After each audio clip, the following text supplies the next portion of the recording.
Metro করে আমরা চলেছি লুভর মিউজিয়ামে। মেট্রো ট্রেনের প্রথম কামরায় উঠে টানেলের পথ দেখতে দেখতে চলেছি। অফিস যাত্রীদের ভালোই ভিড় রয়েছে মেট্রোতে। প্যারিসের মেট্রো যাতায়াতের জন্য বেশ কনভিনিয়েন্ট। মেট্রো স্টেশনের কিয়স্ক থেকে আমরা ডে পাস কেটে নিয়েছিলাম। আমরা পৌঁছে গেছি আমাদের গন্তব্য স্টেশনে। লুভর মিউজিয়াম দেখার জন্য আমাদের যে স্টেশনে নামতে হয়েছে তার নাম প্যালাসিস রয়্যাল মিউজি ডি লুভর। স্টেশন চত্বরে নানা রকম অ্যান্টিক জিনিসপত্র ও সুভেনিরের দোকান আছে। স্টেশন থেকে আমরা চলেছি মিউজিয়ামের দিকে। লুভর মিউজিয়ামে ঢোকার জন্য টিকিট কাউন্টার থেকে বুক করা যায় অথবা বিভিন্ন ট্রাভেল এজেন্সির সাইট থেকেও আগে থেকে টিকিট অনলাইন বুক করা যায়। অবশেষে আমরা পৌঁছে গেলাম মিউজিয়ামের এন্ট্রান্সের দিকে। এটি মিউজিয়ামটির বাইরের পরিবেশ।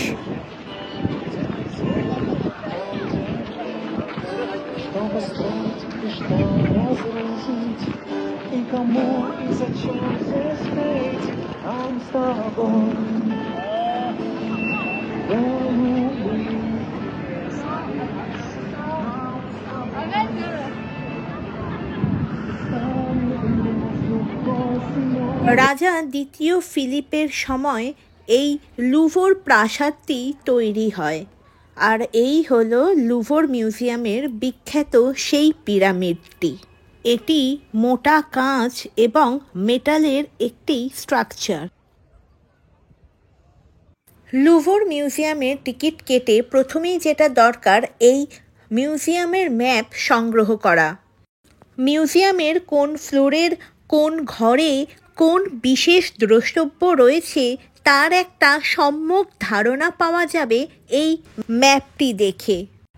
মিউজিয়ামে মোটামুটি 5টি ফ্লোর রয়েছে। গ্রাউন্ড ফ্লোরের উপরে ফার্স্ট ফ্লোর এবং সেকেন্ড ফ্লোর, এবং গ্রাউন্ড ফ্লোরের বেসমেন্টে 2টি ফ্লোর। গ্রাউন্ড ফ্লোর এবং ফার্স্ট ফ্লোর হল লুভর মিউজিয়ামের 2টি গুরুত্বপূর্ণ স্থান। ম্যাপ অনুযায়ী প্রতিটা ঘরের একটা স্পেসিফিক কালার ইন্ডিকেশন রয়েছে, তাই একবার ম্যাপটি চোখ বুলিয়ে নেওয়া দরকার।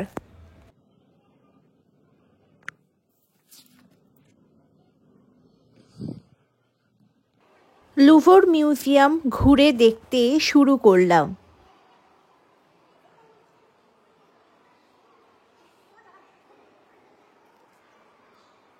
আমরা প্রথমে র্যান্ডামলি ঘোরা শুরু করেছি।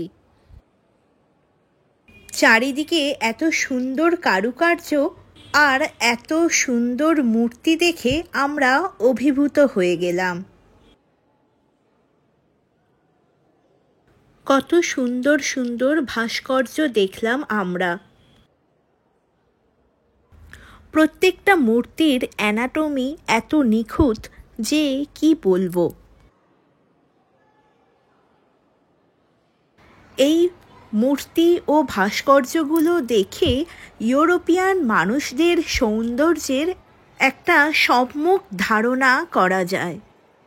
আমরা এবার দেখব গ্রিসের একটি বিখ্যাত স্থাপত্য, যার নাম উইংড ভিক্টরি অফ স্যামোথ্রেস অথবা নাইকি অফ স্যামোথ্রেস। গ্রিক ভাষায় নাইকি হলো বিজয়ের দেবী। লুভর মিউজিয়ামের ছাদের দিকেও এত সুন্দর সুন্দর পেন্টিংস রয়েছে যা দেখলে চোখ জুড়িয়ে যায়। হাঁটতে হাঁটতে উপরের দিকে তাকিয়ে তাকিয়ে চলেছি।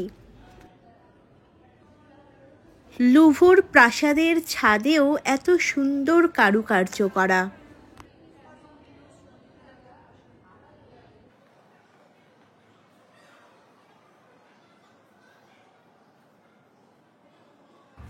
এখন আমরা রয়েছি লুভর মিউজিয়ামের ফার্স্ট ফ্লোরে।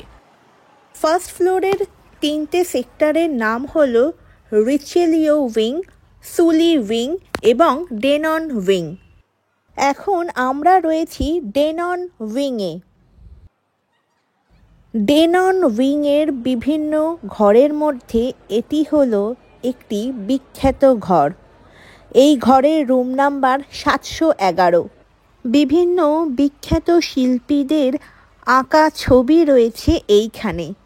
আর এই ঘরের একটি দেওয়ালে রয়েছে একটি মাত্র সেই বিখ্যাত ছবি, লিওনার্দো দা ভিঞ্চির মোনালিসা। এরপর আমরা চললাম পাশের ঘরটিতে, রুম নাম্বার 700। এটিও একটি গুরুত্বপূর্ণ ঘর। এখানে অনেক বিখ্যাত শিল্পীদের অঙ্কিত বিভিন্ন ছবি রয়েছে। যেমন এটি নেপোলিয়নের রাজ্যাভিষেকের ছবি।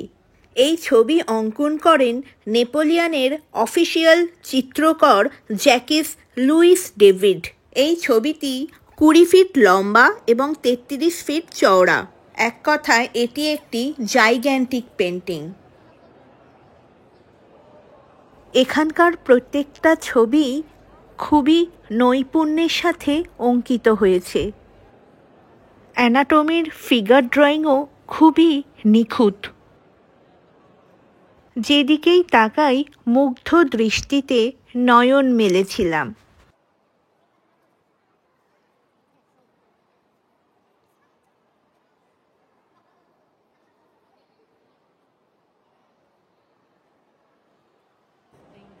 এই ছবিটির নাম রাফট অফ মেডুসা বা ভূমধ্যসাগরীয় ঝড়।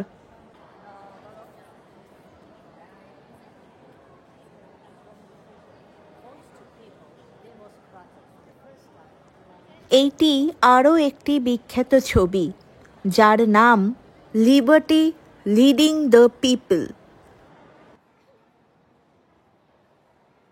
এই ছবিটি কনস্ট্যান্টিনোপলে ক্রুসেড আক্রমণ নিয়ে অঙ্কিত হয়েছে।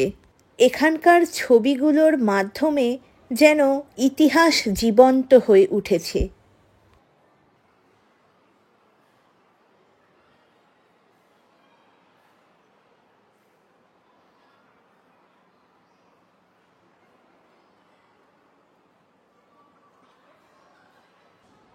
লুভর মিউজিয়ামের মধ্যেই রয়েছে রেস্টুরেন্ট।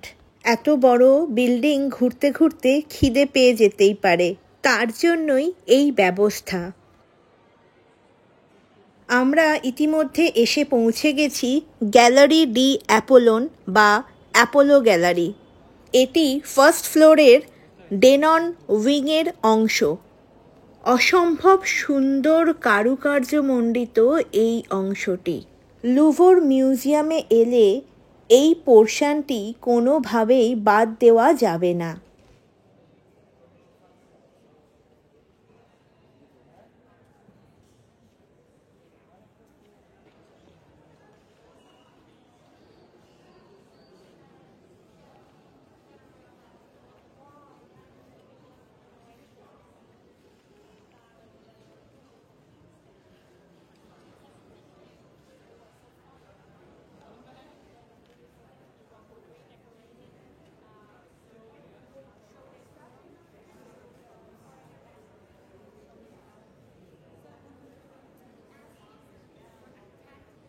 এটি পঞ্চদশ লুইয়ের মুকুট। রাজার ছেলে ক্লড এটি ডিজাইন করেছিলেন।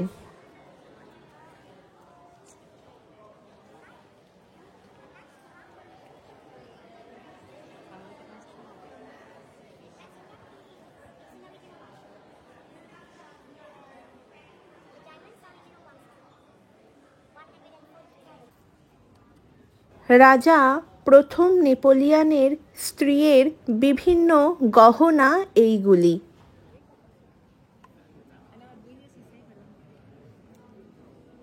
লুই ফিলিপের স্ত্রী রানী মারিয়া অ্যানালিয়ার এগুলি গহনার সেট। লুভর মিউজিয়ামের জানালা দিয়ে দেখা যাচ্ছে সাইন নদী।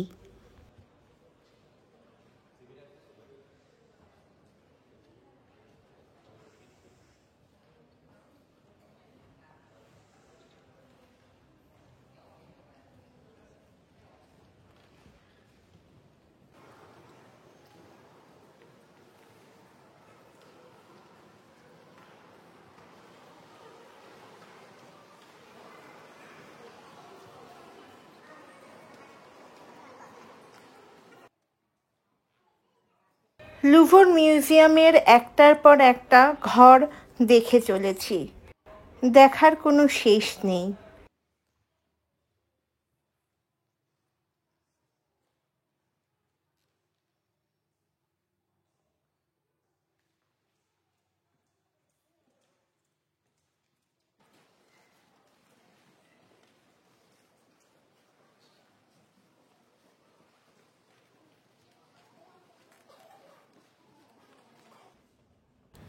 এখানে দেখতে পাচ্ছি তখনকার দিনে ফ্রেঞ্চ রাজাদের বিভিন্ন আসবাবপত্র, ঝাড়বাতি ইত্যাদি।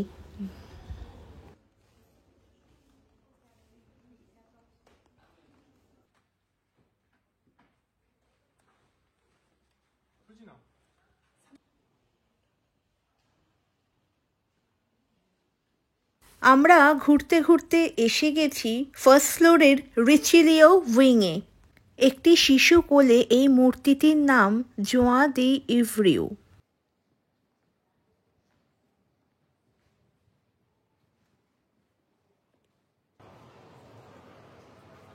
ঘুরতে ঘুরতে আমরা মিউজিয়ামের মাঝখানে এই উঠোনে এসে পৌঁছেছি। এখানে কত ধরনের অগণিত মূর্তি রয়েছে। ফ্রেঞ্চ দেশের প্রশাসন এই সব মূর্তি ইতিহাসকে এত সুন্দর করে সংরক্ষণ করে রেখেছে, তা সত্যিই প্রশংসনীয়।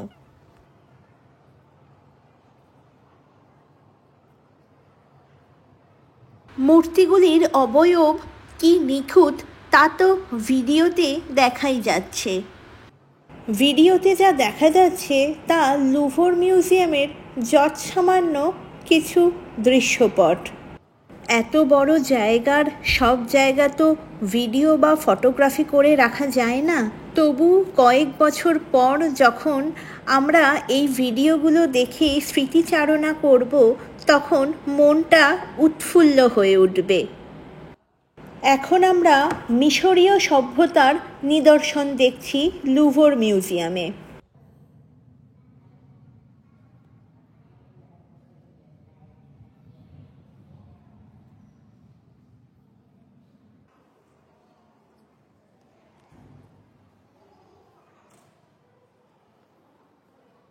লুভর মিউজিয়াম যখন তৈরি হয়, এই ইঁটগুলি সেই সময়কার ফাউন্ডেশন স্টোন।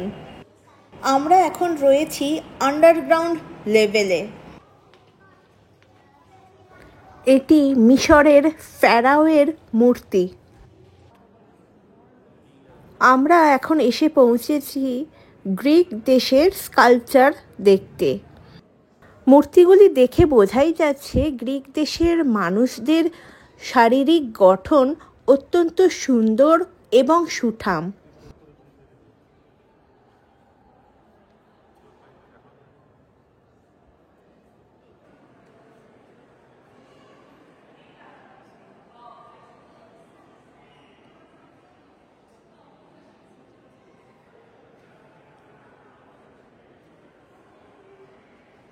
আমরা এখন যে স্কাল্পচারের দিকে এগিয়ে যাচ্ছি এবং মানুষের ভিড় যথেষ্ট দেখা যাচ্ছে, সেটি একটি বিখ্যাত মূর্তি।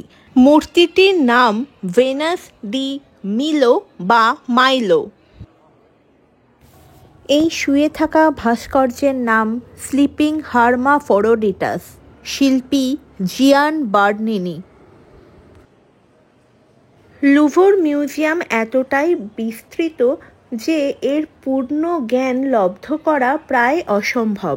এই মিউজিয়াম সম্পর্কে আরও ডিটেলস জানতে হলে এখানে অডিও গাইডেড ট্যুর বা গাইডেড ট্যুর বুক করা যায়।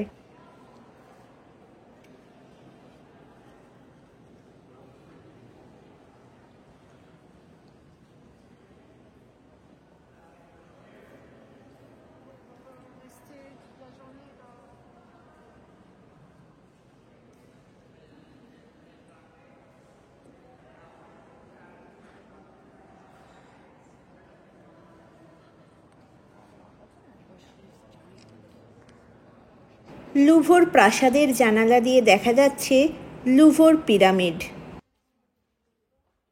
লুভর প্রাসাদে একটার পর একটা ঘর দেখছি। এখানে দেখার যেন কোনো শেষ নেই।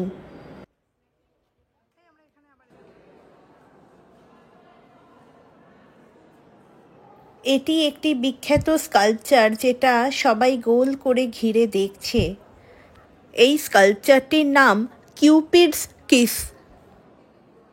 লুভর মিউজিয়ামে যেমন ফ্রান্স, ইউরোপিয়ান, গ্রিক, রোমান বিভিন্ন আর্ট স্কাল্পচার রয়েছে, সেই রকমই রয়েছে Islamic art, Egyptian art, Mesopotamian, Iraqian, Iranian, Arabian art, এমনকি এশিয়ান, ওশিয়ানিয়া, আমেরিকান আর্টও এখানে বর্তমান। লুভর মিউজিয়ামটি সারা বিশ্বের বিভিন্ন শিল্প, ভাস্কর্য, সংস্কৃতি নিয়ে সমৃদ্ধ, আর সেই কারণেই প্যারিস আজকে একটি কসমোপলিটন সিটি। লুভর মিউজিয়ামে যা দেখলাম তা বিশাল, আবার অনেক কিছুই দেখা বাকি রয়ে গেল, যেন শেষ হইয়াও হইল না শেষ। লুভর মিউজিয়াম বেড়ানো আপাতত শেষ। পরের পর্বে আমরা যাব সুইজারল্যান্ড। সাথে থাকবেন সকলে, আর ভালো থাকবেন। দেখা হচ্ছে পরের এপিসোডে।